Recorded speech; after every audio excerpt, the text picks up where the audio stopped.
Iron जो है वो कितने फॉर्म्स में मिल रहा था हमको, है ना, 3-4 फॉर्म थे उसके भी, जैसे मैग्नेटाइट, हेमेटाइट, लिमोनाइट, इस तरीके से वो अलग अलग फॉर्म में मिलता है। उसको आयरन जो है या कोई भी मेटल जो है वो किस फॉर्म में मिलती है, 2 फॉर्म में, एक तो ओर के फॉर्म में और एक मिनरल के फॉर्म में, मतलब कि अयस्क के रूप में और खनिज के रूप में। फैक्ट्रीज होती हैं उनमें इस तरीके का जो बेल्ट है मोटर के थ्रू लगा होता है और उस पर मटेरियल एक जगह से दूसरी जगह पर जाता है। ठीक, अब कन्वेयर बेल्ट के ऊपर यहाँ पर हमारे पास एक हॉपर लगा हुआ है ना, इस तरीके से। इसमें मैं अपना सारा मटेरियल जो है मशीन ने निकाल कर दिया उसको मैं रख देता हूँ। ठीक, यहाँ पर इस तरफ ये बेल्ट इस तरफ से घूम रही है, इस तरीके से कंटिन्यूसली घूम रही है ना। अब ये जो मटेरियल यहाँ पर गिरता है ये लगातार आगे बढ़ता रहता है इस तरीके से, ठीक है, आगे बढ़ता रहता है। और पहले मशीन क्या करती, सबसे पहले जैसे ही वो जमीन के अंदर से निकाला जाता है तो उसको क्रश किया जाता है, उसको बारीक बारीक टुकड़ों में तोड़ा जाता है। बड़े बड़े क्रशर्स होते हैं, बड़े बड़े ग्राइंडर्स होते हैं, पीसने की मशीनें होती है जिसके द्वारा उसको क्या कर लिया जाता है, पीस लिया जाता है और उस कन्वेयर बेल्ट पर डाल देते हैं। यहाँ पर एक बड़ा सा इलेक्ट्रोमैग्नेट लगा होता है। क्या लगा होता है, इलेक्ट्रोमैग्नेट। इलेक्ट्रोमैग्नेट क्या करता है कि जैसे ये मटेरियल यहाँ से गुजरता है तो इसके अंदर जो लोहा होता है उसको क्या कर लेता है, ये अट्रैक्ट कर लेता है अपने ऊपर। ठीक है, लोहे के जो टुकड़े हैं या लोहे का जो पाउडर है उसको क्या कर लेता है, ये अट्रैक्ट कर लेता है और बाकी की जो धूल मिट्टी है वो नीचे जाकर के एक दूसरे कंटेनर में यहाँ पर गिर जाती है। ठीक, तो पहली स्टेप तो ये हो गई। तो ये तो हो गई फिजिकल मेथड कि जो बाहर की मोटा मोटा जो धूल मिट्टी था उसको हमने सबने क्या कर लिया, सेपरेट कर लिया। अब आगे चलो तो आगे दूसरा सेपरेशन मेथड इसमें कौन सा होता है कि अब जो अयस्क आपको मिला है ना, उसके अंदर ऐसी इंप्योरिटीज है जिसको किसी फिजिकल मेथड के थ्रू आप अलग नहीं कर सकते हो, तो फिर हम उसको क्या करते हैं, उसको, हाँ ठीक है, देखो भाई, तो अब दूसरा स्टेप क्या करते हैं, ये जो मटेरियल यहां से चुंबक ने निकाला है इस मटेरियल को मैं किस में डालूंगा, फर्नेस के अंदर। ठीक, इसके लिए जो फेमस फर्नेस है वो होता है ब्लास्ट फर्नेस। कौन सा फर्नेस है भाई, ब्लास्ट फर्नेस। उसको हिंदी में कहा जाता है परावर्तनी भट्टी। कौन सी भट्टी, नहीं परावर्तनी नहीं, ब्लास्ट फर्नेस को हिंदी में क्या कहा जाता है, तो ब्लास्ट फर्नेस उसको कहते हैं। ये इस तरीके का फर्नेस होता है, पूरा का पूरा किससे बना होता है, स्टील से, है ना, किससे बना हुआ है, स्टील से। जल्दी से देख लो, हाँ वात्या भट्टी, है ना, इन्होंने बताया इसका सही नाम क्या है, वात्या भट्टी। ब्लास्ट फर्नेस को हिंदी में कहते हैं वात्या भट्टी। ठीक, क्या होता है ये बना हुआ है पूरा स्टील से, है ना, स्टील से बना हुआ है। इसके अंदर जो है वो ईंटों की जुड़ाई करते हैं। वो क्या करते हैं, ईंटों की जुड़ाई, ईंटें पूरी अंदर से एक परत जो है पूरी ईंटों की लगा देते हैं, क्योंकि जो ईंटें हैं, जो मिट्टी है वो सबसे ज़्यादा गर्मी को सहन कर सकती है। ठीक है, तो ईंटों के अंदर से पूरी उन्होंने क्या कर दी, जुड़ाई कर दी। बाहर से वो स्टील का कंटेनर है। ठीक, फिर क्या किया उसमें, अगला स्टेप जो है यहाँ पर एक इस तरीके का सिस्टम लगा होता है यहाँ पर, जिसको कहा जाता है कोन एंड कप सिस्टम। कौन सा सिस्टम है, कोन एंड कप, है ना, ये इस तरीके का एक सिस्टम लगा होता है। ठीक, अब पहले पुराने जमाने में क्या होता था कि जो मजदूर लोग होते थे वो, ये फर्नेस बहुत बड़ा होता है ना, लगभग इसकी जो ऊंचाई है वो कितनी होती है, 150 फीट होती है। कितनी होती है, 150 फीट। आप सोच लो, बहुत ऊंचा होता है, 150 फीट ऊंचा है और कम से कम 15 से 20 फीट इसकी जो है चौड़ाई होती है ना, मतलब गोलाई होती है।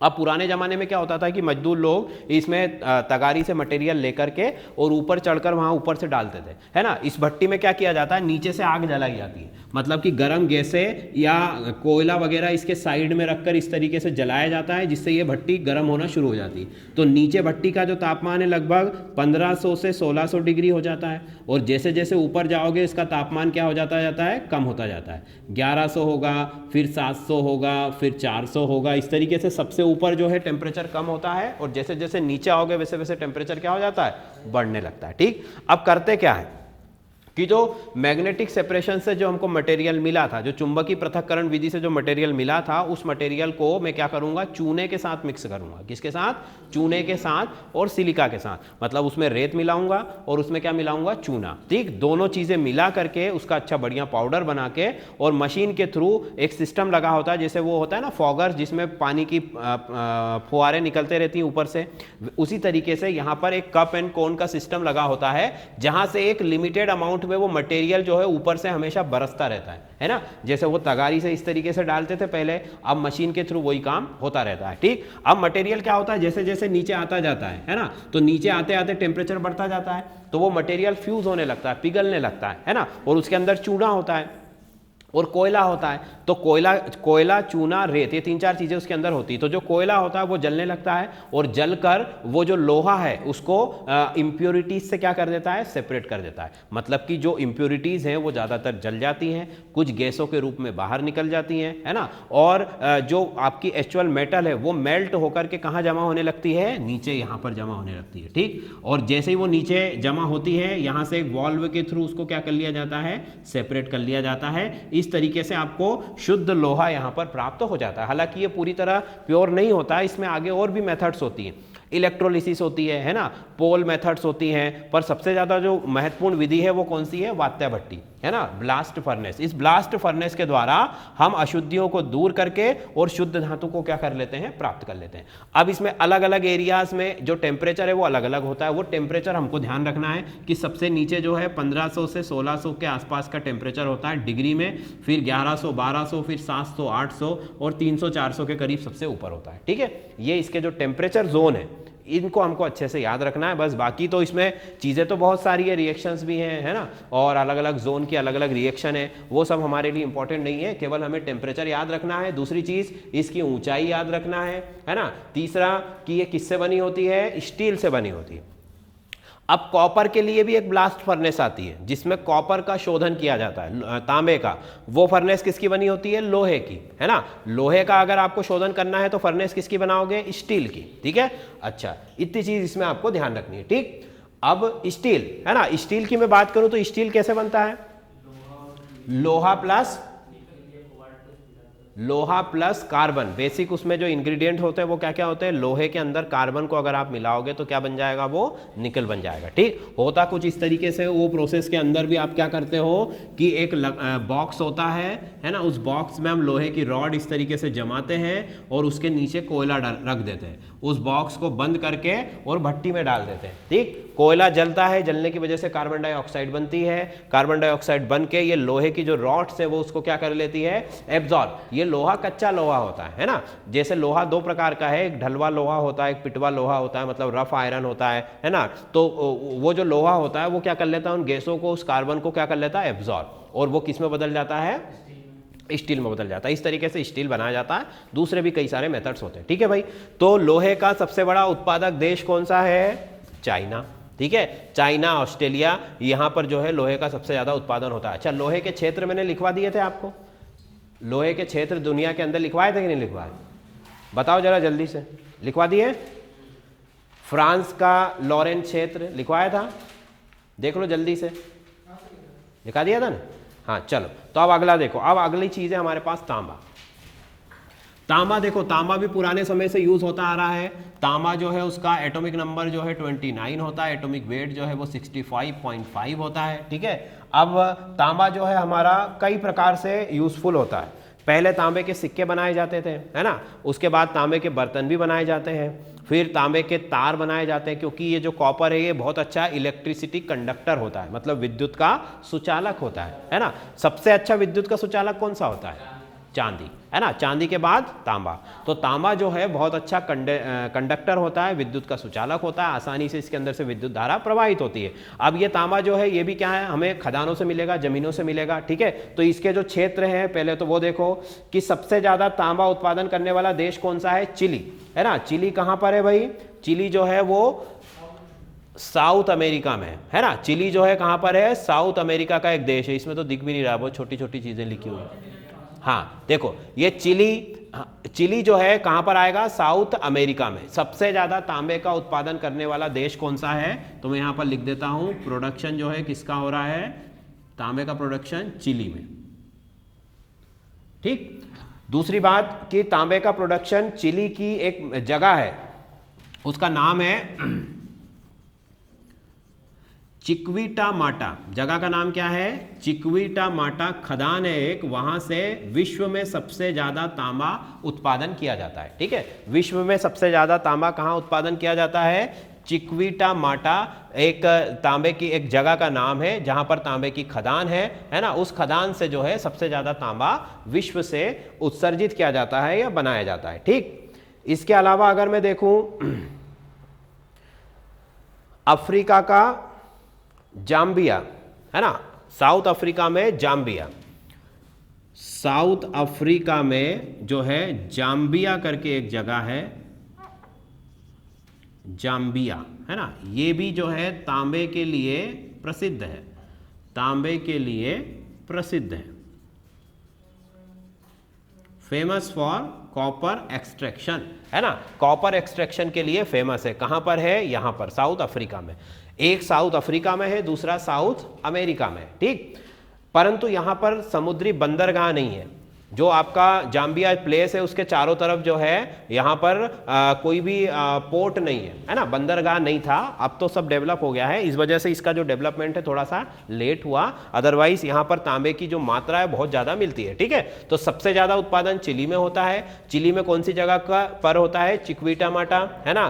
साउथ अफ्रीका में जाम्बिया में होता है, ये भी तांबे के लिए बहुत प्रसिद्ध है, ठीक। इसके बाद कुछ और क्षेत्र है तांबे के, इसमें कनाडा का साइबरी क्षेत्र, साइबरी बेसिन, ठीक है, यहीं पर लिख देता हूं मैं, कनाडा का साइबेरी क्षेत्र, ये जो है तांबे के लिए बहुत प्रसिद्ध है। बेसिन है ये, मतलब कि बेसिन का मतलब मैंने बताया था क्या होता है।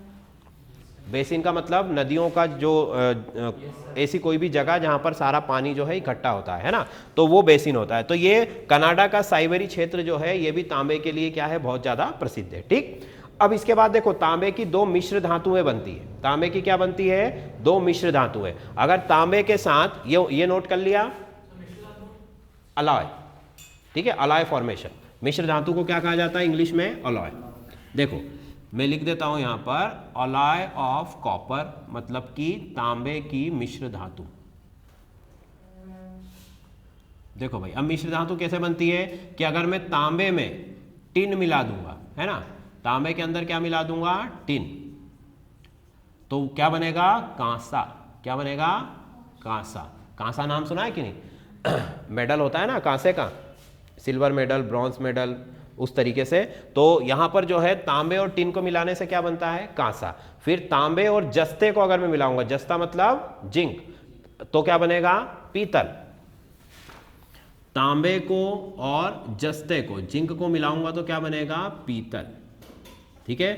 एक कांसा, तांबे की जो मिश्र धातु है अलॉय, और दूसरा कौन सा है? पीतल, ठीक है। ये दो धातुएं भी बहुत ज्यादा यूज होती है। वो तो उसका इंग्लिश में सिंबल है, ये है ना, ये केमिकल सिंबल है। वो भी यूज करते हैं, पर उसका एक्चुअल नेम जो है वो यही है ना, टिन का एक्चुअल नेम, केमिकल नेम यही है। चलो फिर आगे देखो, तो पीतल और कांसा, ये दो चीजें तांबे से हम बना रहे हैं, ठीक। चलो इसके बाद अगला जो हमारा है, अगला जो मेटल हम देखने वाले हैं वो है सोना। मैंने बता दिया था क्या? सोना, गोल्ड, गोल्ड बता दिया। पीतल मतलब brass, brass, BRASS, brass, brass मतलब पीतल।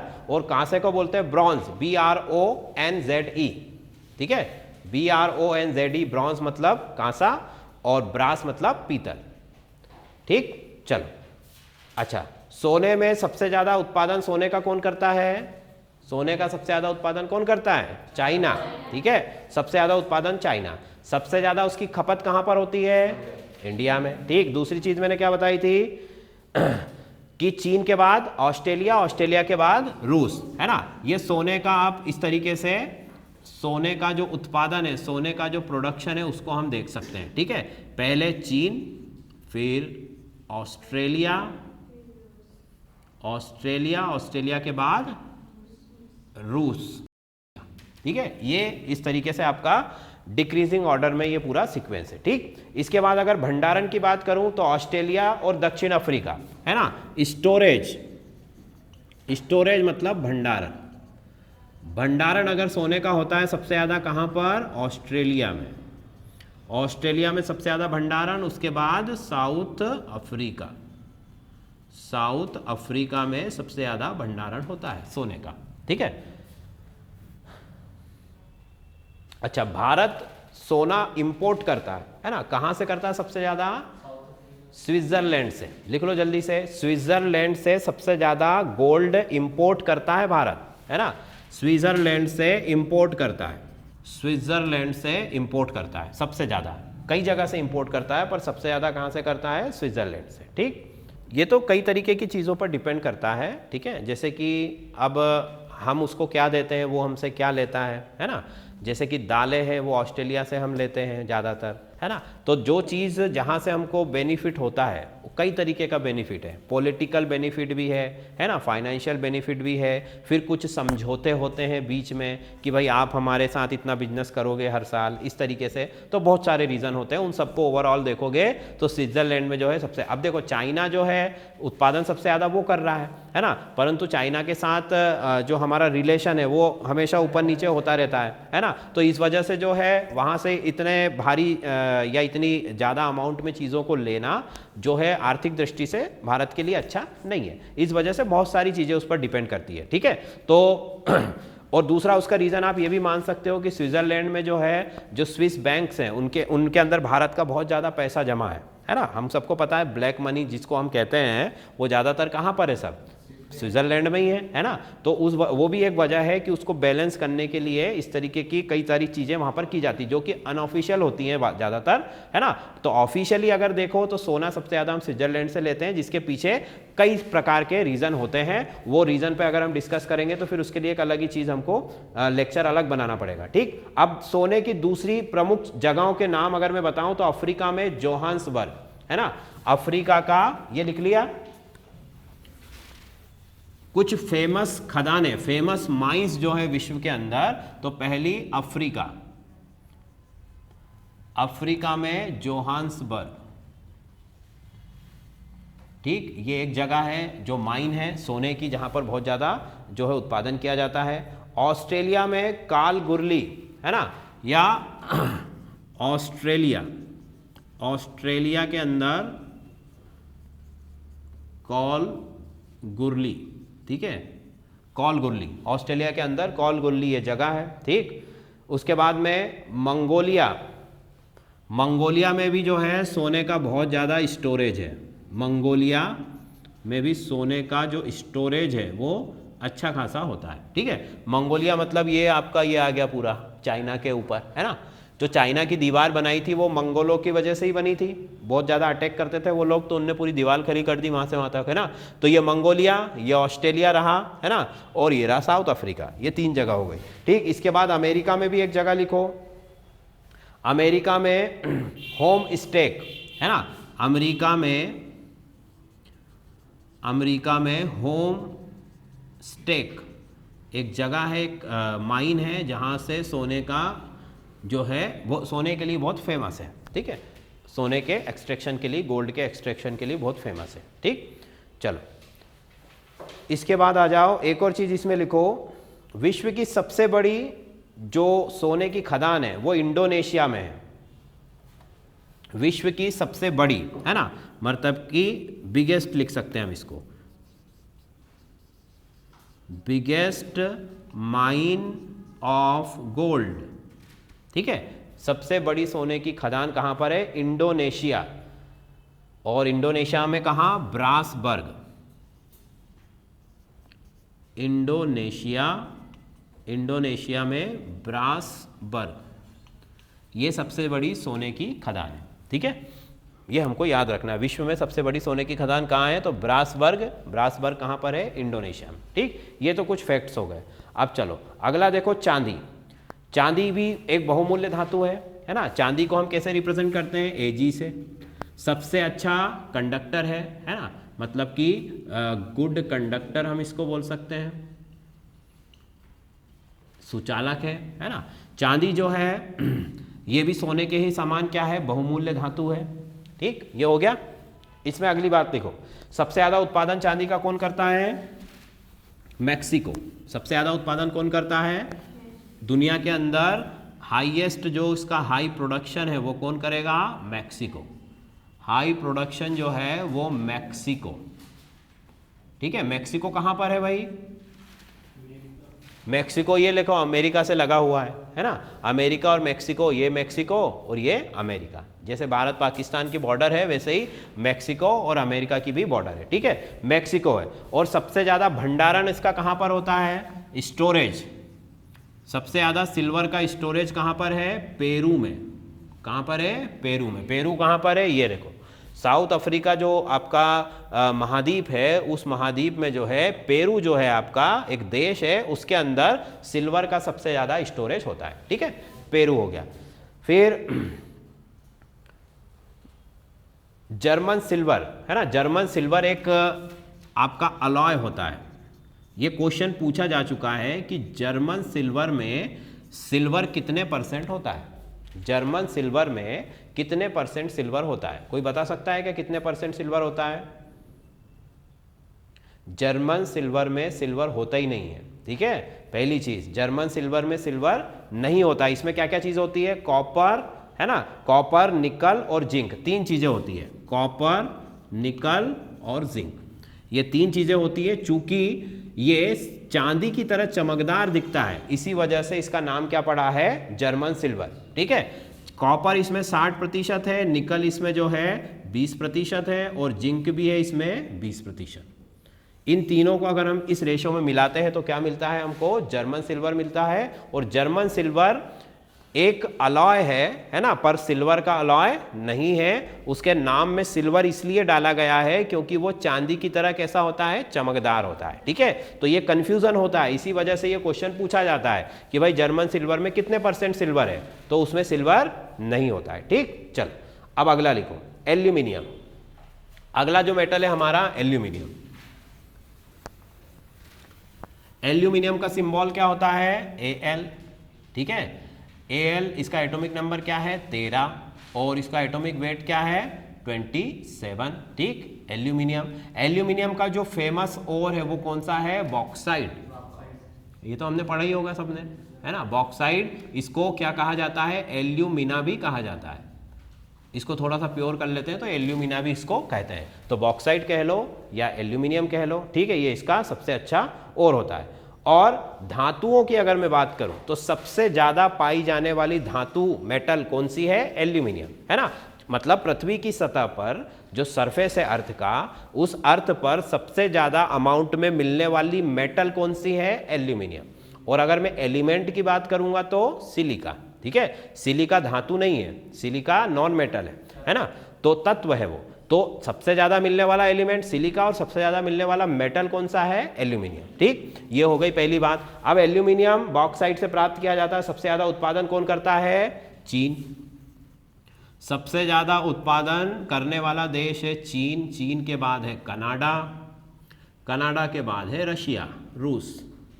ठीक है, ये इसका सीक्वेंस है। सबसे ज्यादा उत्पादन चीन करता है, फिर कनाडा करता है, फिर रूस करता है। ठीक, और फिर लास्ट में भारत का नंबर आता है। ठीक, अब देखो एल्यूमिनियम भी कई प्रकार के और मिलते हैं, जैसे कि आयरन में मिले थे मैग्नेटाइट, हीमेटाइट, है ना। तो एल्यूमिनियम में सबसे इंपॉर्टेंट और उसका कौन सा है? बॉक्साइट। तो बॉक्साइट जो है उसका सबसे ज्यादा उत्पादन कौन करता है? ऑस्ट्रेलिया। ओवरऑल एल्यूमिनियम की बात करूंगा मैं तो कौन करता है? चाइना। ठीक है, पर सिर्फ बॉक्साइट की अगर मैं बात करूंगा तो बॉक्साइट जो और है इसका सबसे ज्यादा उत्पादन कौन करता है? उत्पादन ये करता है ऑस्ट्रेलिया। हाँ, नहीं, चाइना में ओवरऑल एल्यूमिनियम पूरा होता है। एल्यूमिनियम के कई तरह के ओर है, अभी यही तो बोला मैंने कि एल्यूमिनियम के जो ओर है वो कितने हैं? बहुत प्रकार के हैं। जैसे एल्यूमिनियम में लोहे के अंदर 3-4 किस्में हैं, वैसे इसमें भी होती हैं। और उसमें से जो सबसे अच्छी क्वालिटी का ओर है वो कौन सा है? बॉक्साइट। और उसका सबसे ज़्यादा जो है कहाँ पर होता है? ऑस्ट्रेलिया में। और अगर ओवरऑल एल्यूमिनियम देखेंगे तो कहाँ होगा? चाइना में। ठीक, चलो ये नोट कर लो। इसके बाद चलो अगला, एल्यूमिनियम के कुछ, एल्यूमिनियम के बाद है हमारा हीरा, है ना। हीरा क्या है भाई? ये नोट कर लिया, है ना। हीरा क्या है? हीरा एक मेटल है, हीरा है क्या है? कार्बन है। और ये सबसे ज़्यादा महंगी चीज़ों में आता है ना, कठोर तत्व है हीरा, डायमंड। ये चमकदार होता है, कई रंगों में भी आता है ना। और सबसे कठोर तत्व होता है, मतलब हार्ड होता है, या हार्डेस्ट लिख सकते हैं हम इसको, हार्डेस्ट होता है। ठीक, चलो अब हीरे का सबसे ज्यादा उत्पादन और भंडारण कौन करता है? रशिया। हीरे का सबसे ज्यादा उत्पादन और भंडारण मतलब कि प्रोडक्शन और स्टोरेज, है ना, प्रोडक्शन एंड स्टोरेज स्टोरेज कौन करता है? रूस, रशिया। ठीक है, हीरे का सबसे ज़्यादा उत्पादन और भंडारण रूस करता है। ठीक, हीरे की प्रसिद्ध खाने तो लिखो जरा जल्दी से एक एक करके। ठीक है, पहली इसकी खान है किम्बरले खान, ये है आपकी साउथ अफ्रीका में। कहाँ पर है?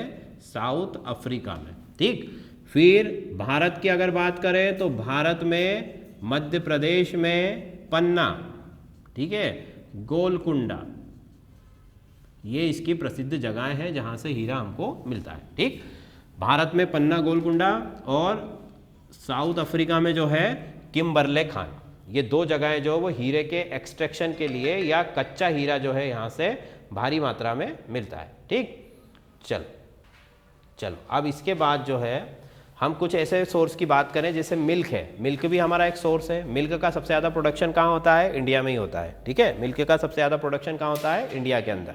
पर चूंकि यहाँ पर कंजप्शन भी उतना ही होता है, मतलब कि खपत भी बहुत ज़्यादा है, इसी वजह से हम मिल्क जो है वो बाहर नहीं कर पाते हैं, या डेयरी प्रोडक्ट जो है बाहर हम इंपोर्ट वगैरह नहीं कर पाते हैं। ठीक है, हालांकि प्रोडक्शन हमारे यहाँ बहुत अच्छा होता है। ठीक, फिर गेहूँ की बात करें तो गेहूं का सबसे ज़्यादा उत्पादन कहाँ होता है? चाइना में। गेहूं का भी सबसे ज़्यादा उत्पादन चाइना में ही होता है। ठीक है, चाइना के बाद अमेरिका, अमेरिका के बाद फिर किसका नंबर आता है? भारत का। ठीक, चावल देखो तो चावल भी सबसे ज़्यादा चाइना में होता है, उसके बाद जो है भारत का नंबर आता है उसके अंदर। ठीक, अब चाइना में तो नकली चावल भी बनाते हैं वो लोग, चावल प्लास्टिक के चावल बना देते हैं वो लोग, है ना, तो उनकी बात छोड़ो, पर नेचुरल जो है चावल की खेती वो भी बहुत अच्छे से चाइना के अंदर होती है। और चाइना में जनसंख्या भी बहुत है, इसलिए वहाँ पर जो है हमारे बराबर ही है, हमसे थोड़ी सी ज़्यादा ही है अभी जनसंख्या वहाँ की, तो इस वजह से सारी चीज़ें वो लोग खा भी लेते हैं आसानी से, और उत्पादन भी वहाँ पर बहुत ज़्यादा होता है। ठीक, और जगह उन्होंने बहुत कब्जा कर रखी है ना भाई लोगों की। हमारे देश की भी उन्होंने कई वर्ग किलोमीटर का एरिया जो है तिब्बत को उन्होंने अपने अंदर मिला लिया है ना, इधर से वो धीरे धीरे बढ़ते चले जा रहे हैं यहाँ पर भी। तो इस तरीके से चाइना की जो विस्तारवादी नीति है उसके कारण उसका क्षेत्रफल उसने कुछ पिछले सालों में बहुत बढ़ा लिया है, और इसी वजह से वहाँ की जो भी संपदा है वो सब उसकी हो गई अब, और इसी वजह से उसका नाम हम हर जगह सुनते हैं। ठीक है, चलो ये तो हो गई कुछ चीज़ें, कुछ सोर्स के हमने नाम देख लिए। अब देखो इसमें अब हम पढ़ेंगे कन्वेंशनल और नॉन कन्वेंशनल एनर्जी के सोर्सेस। ठीक है, कन्वेंशनल एंड नॉन कन्वेंशनल, क्या मतलब होता है इसका बताओ जरा। Conventional and non conventional energy sources, ठीक है, मतलब कि परंपरागत और गैर परंपरागत एनर्जी के स्रोत, ऊर्जा के स्रोत। क्या मतलब होता है इनका? पढ़ा होगा हमने 9th-10th में। ठीक है, जैसे परंपरागत का मतलब, कन्वेंशनल का मतलब कि जो कि हम कई सालों से यूज़ ऑलरेडी करते आ रहे हैं, जैसे कि कोयला जलाते आ रहे हैं हम शुरू से, है ना, कोयला जलाते आ रहे हैं, लकड़ी जलाते आ रहे हैं। तो इन दोनों को मैं फटाफट एक एग्जाम्पल से बता देता हूँ। कन्वेंशनल के अगर मैं एग्जाम्पल लिखूँ तो क्या क्या लिख सकता हूँ भाई? कन्वेंशनल में लिख सकता हूँ मैं कोल, मतलब कि कोयला, जो कि हम पिछले कई सालों से इस्तेमाल करते आ रहे हैं। ठीक, कोयले के बाद पेट्रोल या उससे संबंधित जो भी आपके उत्पाद है, पेट्रोल, केरोसिन, डीजल, ये सब क्या हो गए?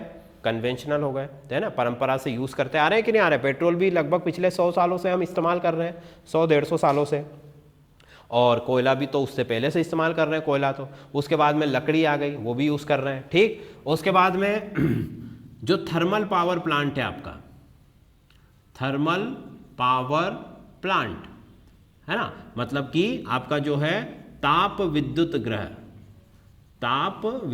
ग्रह, ये भी एक कन्वेंशनल एनर्जी का सोर्स है जो कि काफ़ी लंबे समय से हम इस्तेमाल करते आ रहे हैं। ठीक है, कोयला जलाओ, कोयले से पानी गर्म करो, पानी से भाप बनाओ, भाप से टरबाइन घुमाओ और फिर बिजली बनाओ, ये प्रोसेस जो है बहुत लंबे समय से चलता आ रहा है। ठीक है, तो ये तो सब कन्वेंशनल चीज़ें जो जिन पर हम ऑलरेडी डिस्कस कर चुके हैं, है ना। कोयले पर भी हम डिस्कस कर चुके हैं, पेट्रोल के बारे में भी हम पूरा पढ़ चुके हैं, फ्रैक्शनल डिस्टिलेशन वगैरह सब, है ना। थर्मल पावर प्लांट भी मैं आपको बता चुका हूँ कि कैसे काम करता है। एक बॉयलर होता है इस तरीके से, बॉयलर में पानी गर्म किया जाता है कोयले की मदद से, ये कोयला नीचे जल रहा है और यहाँ पानी गर्म हो रहा है, इसमें भाप बनेगी और भाप को एक ट्यूब से जो है किसके ऊपर हम फ्लो करेंगे?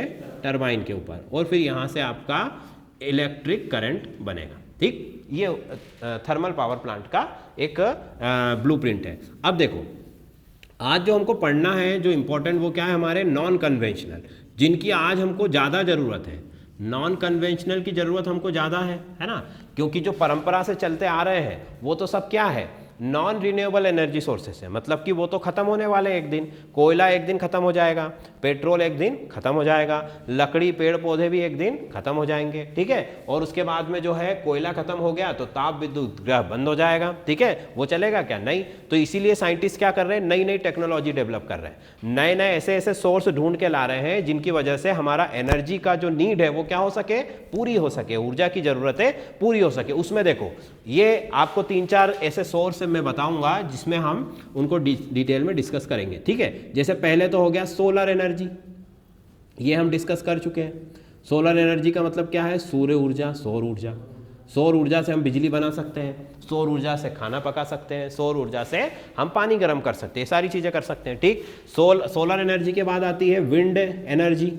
विंड एनर्जी मतलब हवा से, तो हवा से भी हम बिजली बना सकते हैं। हवा से चक्कियाँ चलाते थे लोग पुराने ज़माने में, आटा गेहूँ पीसने के लिए, है ना, वो भी होता है, ठीक। ये हो सकता है हवा से। हवा से बोट चलती थी पहले, पानी के जो जहाज होते थे वो पाल गिरा के उनसे पानी के जहाज चलाते थे, ठीक है। तो ये हो गया। अब देखो ये नॉन कन्वेंशनल, नॉन कन्वेंशनल का मतलब कि ये इतने अभी पॉपुलर नहीं हुए हैं, है ना। इस्तेमाल होते हैं दुनिया में, कई जगहों पर होते हैं, पर इतने ज़्यादा पॉपुलर है क्या, ये नहीं है। पीढ़ी दर पीढ़ी इनका इस्तेमाल अभी नहीं हुआ है, क्योंकि ये तो अभी अभी आना शुरू हुए हैं, है ना।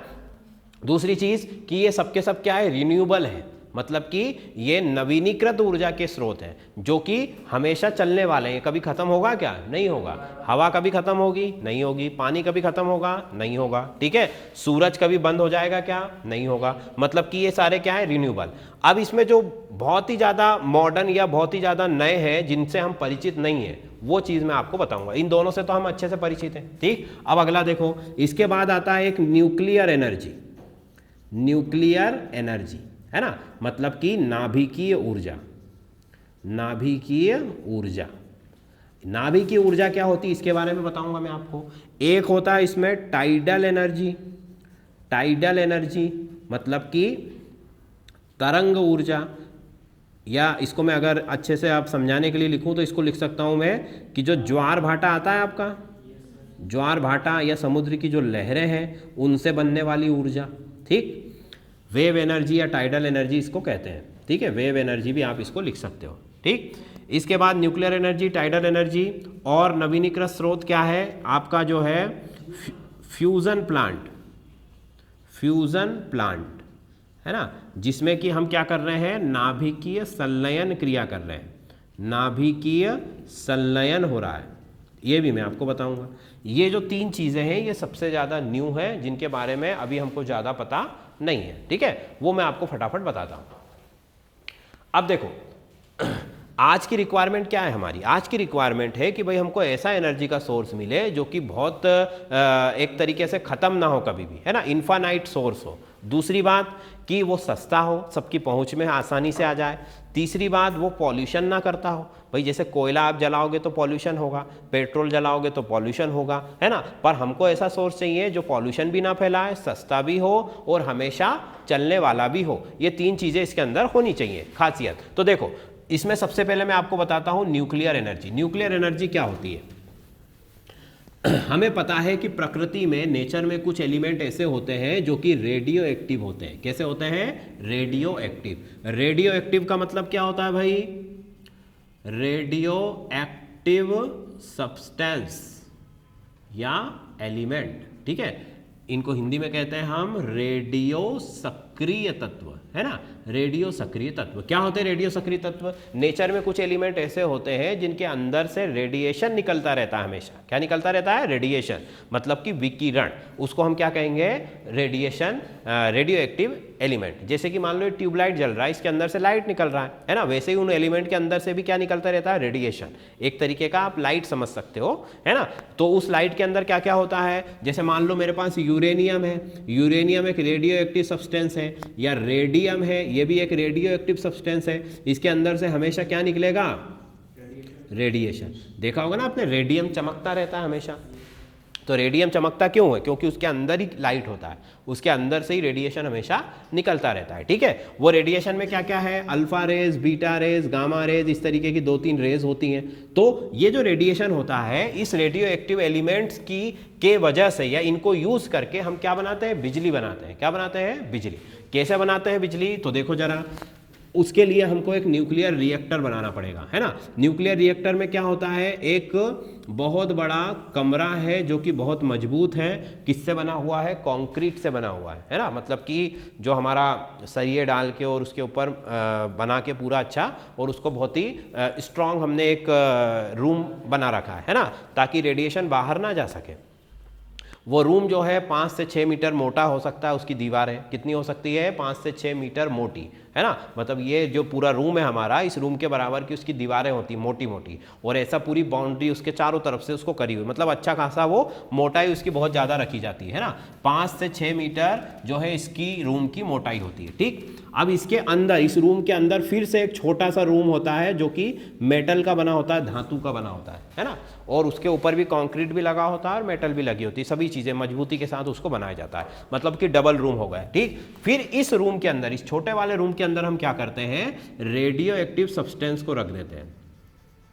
मैंने यूरेनियम रख दिया यहाँ पर। ठीक, अब क्या करूँगा मैं कि यूरेनियम जो है रेडियो एक्टिव सब्सटेंस है। रेडियो एक्टिव सब्सटेंस का मतलब जो अपने अंदर से रेडिएशन निकालता है, और ऐसे तत्व जो अपने अंदर से रेडिएशन निकालते हैं वो बहुत ही अनस्टेबल होते हैं, मतलब कि अस्थायी होते हैं, क्योंकि लगातार उनके अंदर से प्रकाश निकल रहा है, मतलब रेडिएशन निकल रहा है, तो जिससे उनका जो स्थायित्व है, उनकी जो स्टेबिलिटी वो क्या हो जाती है, कम हो जाती है। ठीक, अब मैं क्या करता हूँ कि एक स्लो स्पीड वाला एक प्रोटॉन है मेरे पास, है ना। क्या है? स्लो स्पीड वाला प्रोटॉन। उस प्रोटॉन से मैं उस यूरेनियम के एटम को क्या करूंगा, हिट करूंगा।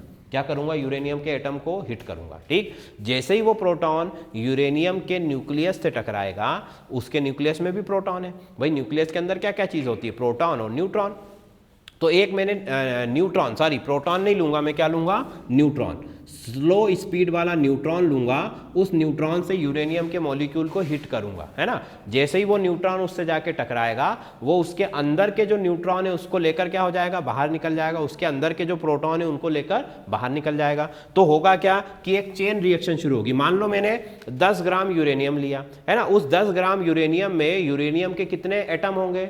लाखों करोड़ों होंगे। उनकी कोई गिनती है क्या? नहीं है ना। तो छोटा सा टुकड़ा मैंने यूरेनियम का लिया, उस यूरेनियम में बहुत सारे एटम है, और हर एटम के अंदर न्यूक्लियस है, और हर न्यूक्लियस में क्या है? न्यूट्रॉन है। अब ये मान लो यूरेनियम का एटम है, इस एटम के अंदर ये न्यूक्लियस है, इस न्यूक्लियस के अंदर ये न्यूट्रॉन है, प्रोटॉन है। अब ये दूसरा जो बाहर से जो न्यूट्रॉन मैंने फेंक के मारा है, वो क्या करेगा? इसके अंदर के प्रोटॉनों को लेकर क्या निकल जाएगा? बाहर। ये प्रोटॉन बाहर आ गए। तो ये करता क्या है कि एक न्यूट्रॉन अगर मैं मारूंगा तो वो अंदर के 3 प्रोटॉनों को जो है बाहर निकाल देगा। ठीक, और वो 3 यूरेनियम के अगले एटम से टकराएंगे, है ना, और उन एटम से भी 3-3 क्या करेंगे? वो न्यूट्रॉन प्रोटॉन को बाहर निकालेंगे। इस तरीके से ये चेन रिएक्शन क्या हो जाएगी? शुरू हो जाएगी। मतलब 1 से 3, 3 से 9, 9 से 27, और 27 से फिर आप 1-1 से 3-3 करो। इस तरीके से ये चेन रिएक्शन क्या हो जाएगी? शुरू हो जाएगी। और इसी चेन रिएक्शन, इसी श्रृंखला अभिक्रिया के कारण उस तत्व के अंदर से भारी मात्रा में ऊर्जा उत्पन्न होती है। क्या उत्पन्न होती है? ऊर्जा, एनर्जी। अब वो एनर्जी को हम बाहर तो जाने नहीं दे रहे, हमने तो पूरा बंद कर रखा है ना। तो ये जो कमरा है, पूरा रूम है, ये बहुत गर्म होने लगता है। किसकी वजह से? इस चेन रिएक्शन के कारण। ठीक, इसको नाभिक की विखंडन की अभिक्रिया भी कहते हैं, न्यूक्लियर फिजन रिएक्शन। नाभिक को तोड़ने का काम हो रहा है यहाँ पर। ठीक है, और चेन रिएक्शन, जैसे ये न्यूक्लियस गर्म हुआ, ये पूरा रूम गर्म हुआ, इस दीवारों के अंदर जो है पानी के पाइप लगे होते हैं। क्या लगे होते हैं? पानी के पाइप। इन पाइपों में बहता हुआ पानी क्या हो जाता है? गर्म हो जाता है। गर्म होके वो क्या बन जाता है? भाप बन जाता है, गैस फॉर्म में आ जाता है। और उसी गैस से फिर मैं क्या करूँगा? उसी गैस से मैं टरबाइन को घुमा लूंगा, और टरबाइन से फिर क्या बन जाएगी? बिजली बन जाएगी। मतलब कि आगे का प्रोसीजर सेम है, केवल हमको क्या करना है? पानी को गर्म करना है। ठीक है, तो न्यूक्लियर एनर्जी की वजह से मैंने क्या किया? पूरे रूम को गर्म किया। उस रूम से जुड़े हुए पानी के पाइपों में बहता हुआ पानी भी गर्म हुआ, भाप बना। उस भाप से क्या होगा?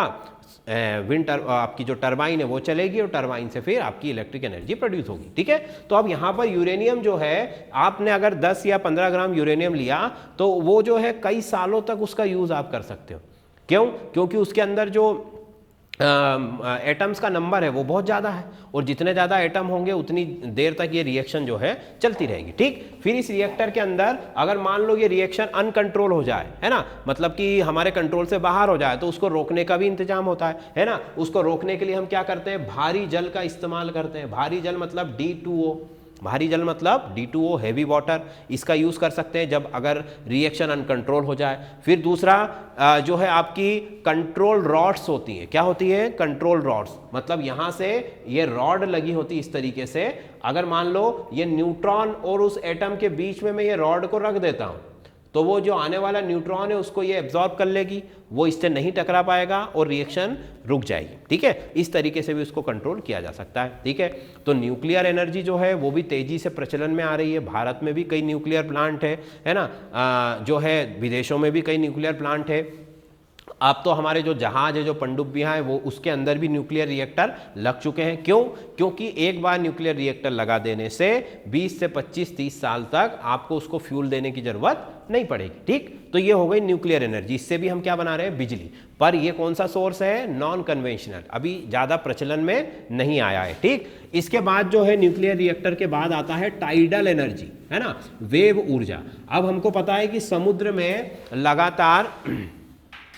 में लगातार क्या उठती रहती है, तरंगे, मतलब कि लहरें, है ना, और ज्वार भाटा भी चढ़ता रहता है। तो ज्वार भाटा या आपका जो लो टाइड हाई टाइड जिसको बोलते हैं, या फिर आपकी वेव, लगातार समुद्र में, जैसे हम नाव में भी कहीं जाते हैं ना, समुद्र में जहाज में, तो वो हिलती रहती है लगातार। तो उस एनर्जी का यूज़ करके भी वैज्ञानिक क्या कर रहे हैं, बिजली बना रहे हैं। कैसे बना रहे हैं, देखो जरा, कि मान लो ये मेरे पास समुद्र है पूरा, और इसमें लगातार जो है एनर्जी और ये तरंगे उठ रही है ना। ये यहाँ पर मैंने एक बेस बना लिया समुद्र के किनारे। ठीक, उस बेस के ऊपर मैं क्या करता हूँ, एक लोहे की आर्म है ना, इस तरीके से हाइड्रोलिक, उस हाइड्रोलिक आर्म को मैं फिट कर देता हूँ, और उस आर्म के आगे एक फ्लोटिंग मटेरियल लगा होता है, मतलब कि तैरने वाला एक जो है प्लेटफॉर्म लगा होता है जो समुद्र में डूबता नहीं है। ये आर्म जो होती है ये एक तरीके से कैसे होती है, उसके अंदर एक वाल्व लगा होता है, वाल्व का मतलब एक जोड़ लगा होता है ना, मतलब कि वो समुद्र के ऊपर इस तरीके से रखी होती है ना, और समुद्र की लहरें अगर उठेंगी तो वो भी उठेगी साथ में, और अगर वो नीचे जाएंगी तो वो भी उसके साथ में नीचे जाएगी। मतलब ये समुद्र की लहरों के साथ साथ में हिलती रहती है।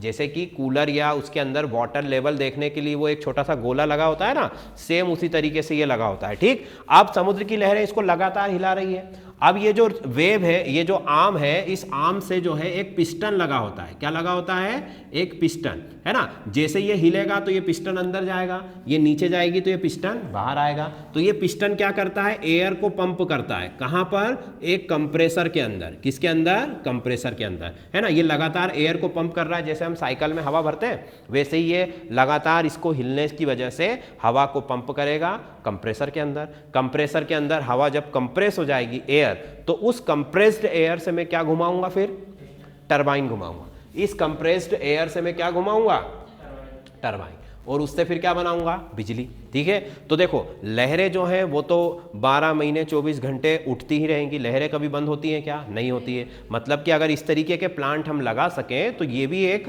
24/7 वाला काम हमारे लिए हो जाएगा, है ना। तो टाइडल एनर्जी या वेव एनर्जी जो है ये भी एक बहुत अच्छा एनर्जी का सोर्स है। ठीक, ये तो इसको हम कहेंगे वेव एनर्जी, है ना। टाइडल का मतलब जब समुद्र का पानी ऊपर चढ़ता है और उतरता है उससे हम बिजली बनाते हैं। जैसे कि मान लो ये जो एरिया है यहाँ पर पानी ऊपर चढ़ेगा तो मैं यहाँ पर टरबाइन लगा दूंगा। ठीक है, तो जब ये पानी ऊपर चढ़ेगा तो ये टरबाइन को घुमाएगा, और जब उतरेगा तब भी घुमाएगा। इस तरीके से जो है वहाँ पर भी मुझे क्या मिल जाएगी, बिजली। पर चूंकि जो पानी है वो कुछ एरिया में ही चढ़ता उतरता है और एक सीमित समय के लिए चढ़ता उतरता है, तो इसकी वजह से ये जो है कंटिन्यूअस सोर्स नहीं है। पर वेव एनर्जी जो है वो क्या है, कंटिन्यूअस है। भाई लहरें तो बनेगी, और लहरें अगर हिलता डुलता रहेगा समुद्र तो यहाँ पर जो है आपकी हवा पंप होती रहेगी और साथ में आपका जो है बिजली बनती रहेगी। ठीक, इसमें लास्ट जो हमारा सोर्स है वो कौन सा है, फ्यूजन रिएक्टर। कौन सा रिएक्टर, फ्यूजन रिएक्टर। फ्रांस के अंदर ये फ्यूजन रिएक्टर का काम जो है वो 50% पूरा हो चुका है, और अगर भविष्य में ये पूरा हो जाता है तो हमें इससे अपार ऊर्जा मिलेगी, इनफाइनाइट एनर्जी। जो रिएक्शन सन के अंदर होती है, सूरज के अंदर कौन सी रिएक्शन होती है, hydrogen plus hydrogen equal to helium, यही होती है। और बहुत ज़्यादा मात्रा में ऊर्जा, है ना। तो ये जो सूरज के अंदर रिएक्शन होती है, ये रिएक्शन हमने अब कहाँ कर ली है, हमारी धरती के ऊपर, है ना। अब ये रिएक्शन स्टार्ट होने के लिए बहुत ज़्यादा टेम्परेचर चाहिए, लाखों डिग्री का, है ना, मतलब हजारों डिग्री का तो चाहिए ही। तो अगर वो टेम्परेचर पहले क्या था, हमारे पास इतनी सारी सुविधाएं नहीं थी, तो वो टेम्परेचर बढ़ाते थे, तो जिसके अंदर वो रिएक्शन हो रही है वही पिघल जाता था, है ना। तो अब वो रिएक्टर, वो जो मेटल है, वो जो अलॉय है, वो सब डेवलप कर लिए गए हैं, जिसकी वजह से अब हम क्या करते हैं कि हाइड्रोजन को फ्यूज करके उससे क्या बनाते हैं, हीलियम। और हीलियम जब बनती है तो इतनी एनर्जी निकलती है कि जिस एनर्जी को यूज़ करके हम पानी को गर्म करेंगे, और पानी को गर्म करके क्या बनाएंगे, फिर इलेक्ट्रिसिटी जनरेट करेंगे। ठीक, मतलब जैसे मान लो ये फ्यूजन रिएक्टर है, इसके अंदर हाइड्रोजन मिल करके क्या बना रही है, हीलियम। इसके चारों तरफ पानी बह रहा है, वो पानी गर्म होगा तो भाप बनेगी, भाप बनेगा तो टरबाइन यहाँ पर घूमने लगेगी। ठीक, अब इसमें खासियत क्या है, इसमें जो फ्यूल लगने वाला है वो कौन सा है, हाइड्रोजन। हाइड्रोजन कहाँ से मिलेगी हमको, पानी से, है ना। पानी लेंगे हम, सबसे पहले पानी में इलेक्ट्रिसिटी फ्लो करेंगे, जिससे पानी की हाइड्रोजन और ऑक्सीजन अलग अलग हो जाएगी। ठीक है, पानी के अंदर में क्या करूंगा, सबसे पहले इलेक्ट्रिक करंट फ्लो करूंगा, और उस इलेक्ट्रिक करंट से क्या होगा, हाइड्रोजन ऑक्सीजन अलग अलग हो जाएगी। इस हाइड्रोजन को मैं रिएक्टर में भेज दूंगा, वहां पर उससे क्या बनाया जाएगा, हीलियम, और एनर्जी प्रोड्यूस कर ली जाएगी। ठीक, अब ये इतनी ज़्यादा एनर्जी आपको देगी कि आप सिर्फ 1 गिलास या आधा गिलास पानी में जो हाइड्रोजन है उससे आप इतनी बिजली बना सकते हो कि आप पूरे एमपी को 1 महीने तक इलेक्ट्रिसिटी दे सकते हो। क्या कर सकते हो, पूरे एमपी को 1 महीने तक इलेक्ट्रिक करंट दे सकते हो, सिर्फ 1 गिलास या आधे गिलास पानी से। ठीक है, ये इतना डेवलप और इतना अच्छा इन्फानाइट एनर्जी का सोर्स है, पर अभी इसको डेवलप होने में कम से कम 15 से 20 साल और लगेंगे। ठीक है, क्यों, क्योंकि 50% काम तो इसका हो चुका है, और आगे का जो काम है वो अभी चल रहा है। बहुत सारे देश मिलकर ये प्रोजेक्ट चला रहे हैं, और जिस दिन ये बन गया तो हमारी ऊर्जा की सारी ज़रूरतें क्या हो जाएंगी, पूरी हो जाएंगी। ठीक है, तो ये हमारे नॉन कन्वेंशनल एनर्जी सोर्सेस हो गए। ये सब के सब क्या है, रिन्यूएबल है। क्या रिन्यूएबल है क्या भाई, ये जो फ्यूज़न रिएक्टर जब बन गया तब तो ये, इसमें तो कोई दिक्कत ही नहीं है ना, ये तो रिन्यूएबल ही होगा। पर अभी जो जैसे आपकी जो पवन ऊर्जा है, सौर ऊर्जा, ये भी सब रिन्यूएबल है, बार बार यूज़ किए जा सकते हैं, तो इस रिएक्टर को भी हम रिन्यूएबल वाले कॉलम में रख सकते हैं। ठीक, तो ये आपकी एनर्जी, आपका जो रिसोर्सेस है उससे रिलेटेड हमने सारी जानकारी दे दी, है ना।